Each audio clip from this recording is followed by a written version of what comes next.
The wind had a way of telling the truth out on the high plains.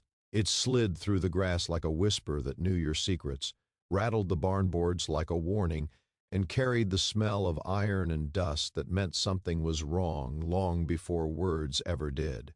Before this story tightens its grip on you, before the night closes in and the lantern light begins to shake, take a second, subscribe to the channel, stand with us on this range of stories, and share this tale with friends who love grit, danger, and the dark heart of the frontier.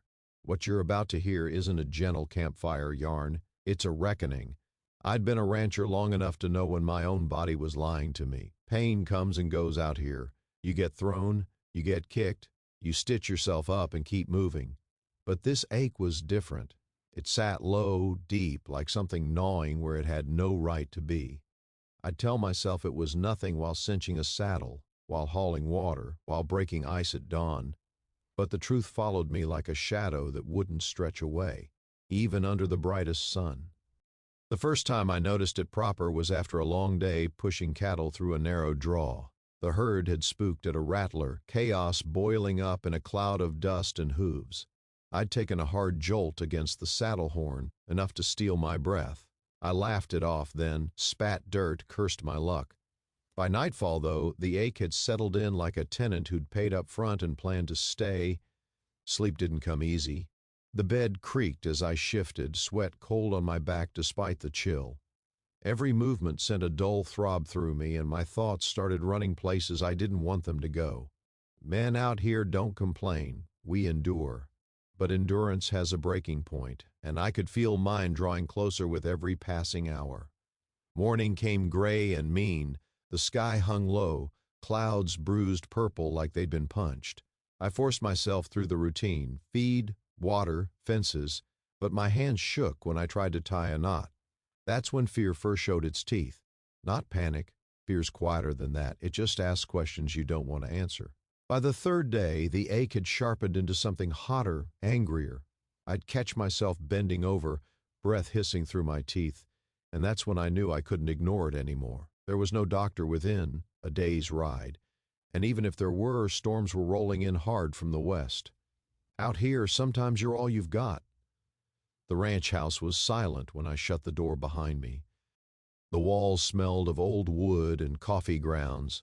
I set a pot on the stove more for comfort than thirst, then stood there staring at my own reflection in the cracked mirror by the sink. I looked older than I remembered. Lines cut deep around my eyes, jaw clenched so tight it ached. "I've been aching down there," I muttered to nobody, the words sounding strange out loud. Saying them made it real. I knew enough about the body to understand warning signs. Infection, injury gone bad, things that fester when you're too stubborn to tend them. I fetched the lantern and set it on the table, its light throwing long, twitching shadows across the room. The first check was cautious, almost hopeful, like maybe I'd find nothing at all and feel foolish for worrying.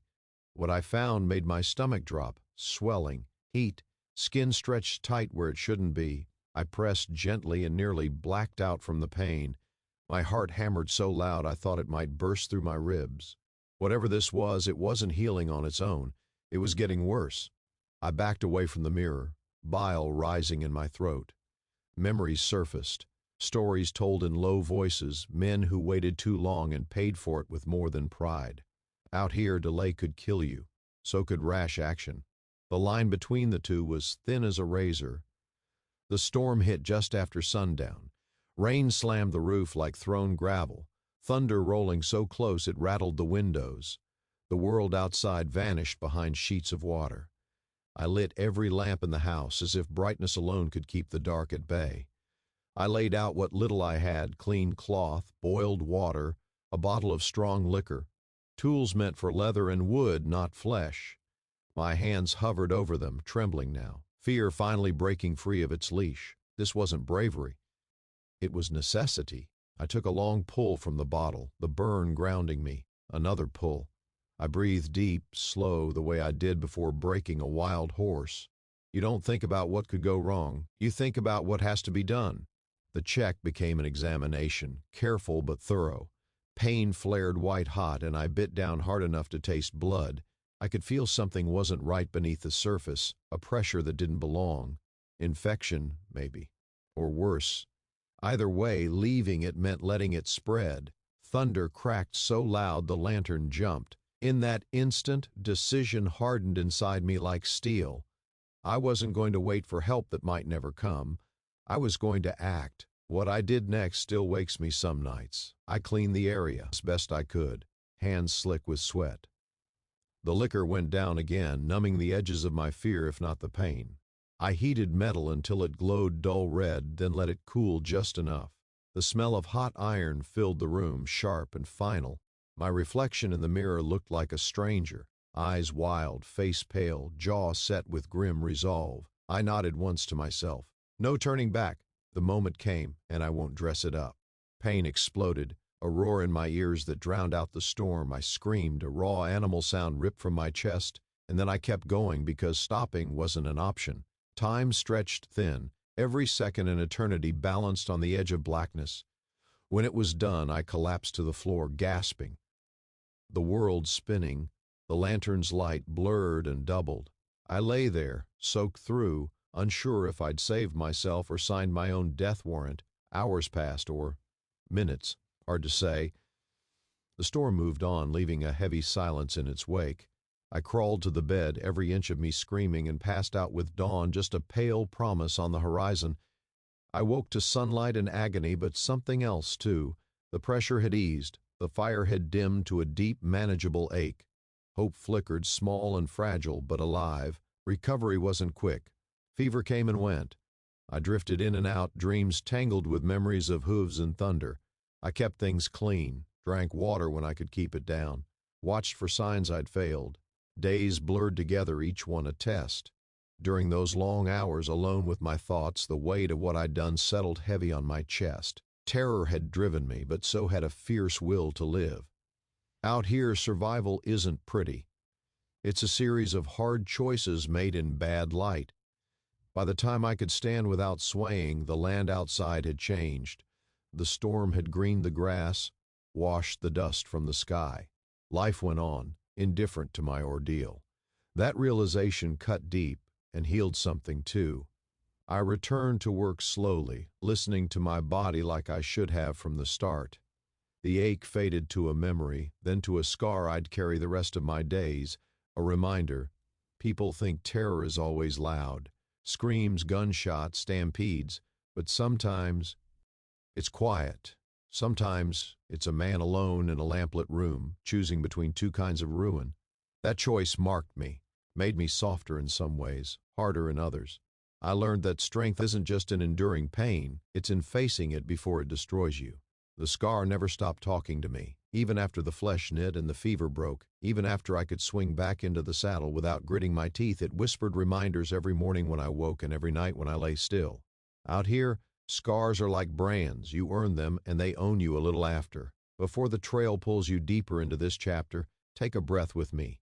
If stories like this grip your gut and don't let go, subscribe to the channel and share it with friends who understand that survival on the frontier was never clean or easy. This isn't just a story. It's a warning passed down in blood. I thought the worst was behind me. That was my first mistake. The days after I got back on my feet felt borrowed, like time I hadn't paid for yet. The ranch looked the same, fences sagging where they always had, cattle lowing in the distance. The horizon stretched so wide it made a man feel small, but I wasn't the same inside it. I moved slower. I listened harder. Pain teaches you that. It sharpens your senses in ways comfort never does. Then came the smell. At first I blamed the stock. Summer heat turns everything ripe and sour. But this was different, sweet and rotten at the same time, clinging to me no matter how much I washed. It followed me into the barn, into the house, into my dreams. I'd wake up sweating, heart racing, convinced something inside me was going bad again. I checked myself obsessively, morning, night, any spare moment I could steal. The wound looked closed, clean, angry red fading to dull pink. No swelling, no heat. Logic told me I was healing. Instinct told me I was being lied to. The ranch had a way of testing weakness. One afternoon, a young steer went down near the far fence line. I rode out under a sky bleached white by the sun, dust rising in choking clouds. When I dismounted, the ache flared sharp enough to make my vision blur. I leaned against my horse's flank, breathing through it, praying the animal didn't spook. That's when it happened. A wet warmth spread where it shouldn't have. I froze. Slowly, carefully, I reached down. My fingers came back stained dark. The world tilted. I don't remember mounting the horse again. I don't remember the ride back, just the pounding of hooves and the roar of blood in my ears. By the time I staggered into the house, fear had taken full control. Not the quiet kind this time, the kind that claws. I stripped under the harsh noon light pouring through the window. What I saw turned my stomach inside out. The wound had reopened, edges angry and weeping. Worse than before. Much worse. Something was wrong deep inside, something I hadn't cut out, something that had been waiting. I laughed then. A cracked, broken sound that scared me more than the blood. I thought myself brave. Thought I'd faced the terror already. But terror, I learned, isn't a single night. It's patient. It lets you believe you've won. I cleaned up as best I could, hands shaking so badly I spilled water across the floor. I packed the wound, bound it tight, and sat there staring at the wall while flies buzzed against the window. For the first time since I'd taken over the ranch, I considered leaving it, riding out, letting someone else deal with fences and cattle and the quiet cruelty of this land. But there was nowhere to go. The nearest town was still days away, and I wasn't sure I'd make it. Each step sent a spike of pain through me, deeper than before, like something tearing loose inside. Fever crept back in, slow and relentless. My thoughts grew muddy. Time slipped. That night the wind rose hard, screaming across the plains like it was angry with me. I lay on the bed staring at the ceiling, listening to the boards creak and groan. The lantern flickered, shadows writhing like living things. Sleep wouldn't come. Every time I closed my eyes, I felt it. The rot, the pressure, the certainty that my body was turning against itself. I knew then what had to be done. The first time, I'd acted out of desperation. This time was worse. This time I understood the cost. I dragged myself upright and gathered my things again. The cloth, the water, the liquor, the tools. My hands moved automatically, muscle memory, born from fear. But something new sat heavy in my chest, anger, not at the pain, at myself, for believing I could cheat the consequences. I caught my reflection and barely recognized the man staring back, cheeks hollow, eyes sunken and fever bright, sweat slicking my skin despite the cold wind cutting through the cracks in the walls. I looked like a man already half dead. Not yet, I growled to the empty room. The smell was stronger now, no denying it, sweet decay, infection. I gagged, forced myself to breathe through my mouth. Panic buzzed under my skin, but I shoved it down. Panic wastes energy. I needed every scrap of focus I had. This time there would be no hesitation. I drank until my throat burned raw, until the room swayed and steadied again. I cleaned the area with brutal thoroughness, pain ripping through me in waves that left me gasping. Tears streamed down my face, unashamed. Out here no one sees you cry. It doesn't matter. When I cut, it felt like opening a door that should have stayed locked. The pain was beyond screaming now. It was all-encompassing, a white void that swallowed sound and thought. I bit into leather, fists clenched so tight my nails drew blood from my palms. What came out wasn't right. I won't soften it. I won't pretend it was anything but horrifying. Pus, darkened tissue, the unmistakable signs of something that would have killed me if I'd waited another day. The smell was overwhelming, turning my stomach, making bile rise in my throat. I retched, dry and violent, even as my hands kept working. I was beyond fear then, beyond pain. There was only the task. Minutes blurred, or hours. The lantern guttered low, oil nearly spent. At some point I realized I was laughing again, hysterical and broken, the sound echoing off the walls like a stranger's voice. When it was finally over, I collapsed, body shaking uncontrollably. Blood pooled beneath me, dark and sticky. I lay there staring at the ceiling, convinced I'd gone too far this time. that I'd crossed a line you don't come back from. The fever hit hard after that. I drifted in and out of consciousness, caught in a nightmare where the plains stretched endless and empty, and something hunted me just out of sight. Faces appeared, men I'd known, men I'd buried, watching silently as I staggered and fell. I begged them to help, they never did. Sometimes I woke screaming, sometimes I woke crying, sometimes I woke sure I was already dead. What saved me wasn't strength. It was stubbornness, a refusal to let go even when letting go would have been easier. I forced water down my throat, changed bandages with shaking hands, cleaned the wound again and again until I could do it without gagging. Days passed, maybe weeks. The fever slowly loosened its grip, the smell faded, the pain dulled to something distant, manageable. I woke one morning and realized I was hungry, truly hungry for the first time since it began. That's when I knew I'd won. Winning didn't feel like triumph. It felt like exhaustion, bone deep and heavy. I stepped outside on unsteady legs, the sky a brilliant blue I hadn't noticed in a long time. The land spread out before me, indifferent and beautiful and cruel all at once. I laughed then, a real laugh this time, weak but honest. Recovery was slow, slower than the first time. I moved like an old man, every motion careful, deliberate, but each day strength returned. Each day the scar tightened and hardened, a permanent reminder etched into my flesh. I never spoke of what happened, not to neighbors, not to passing hands. Some stories aren't meant for easy telling, they live in you instead, shaping how you see the world. I became a different kind of rancher after that, less reckless, more aware of my limits.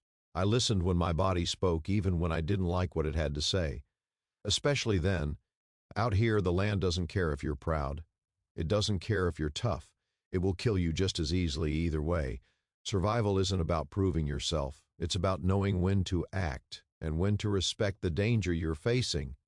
That knowledge came at a terrible price, but it kept me alive.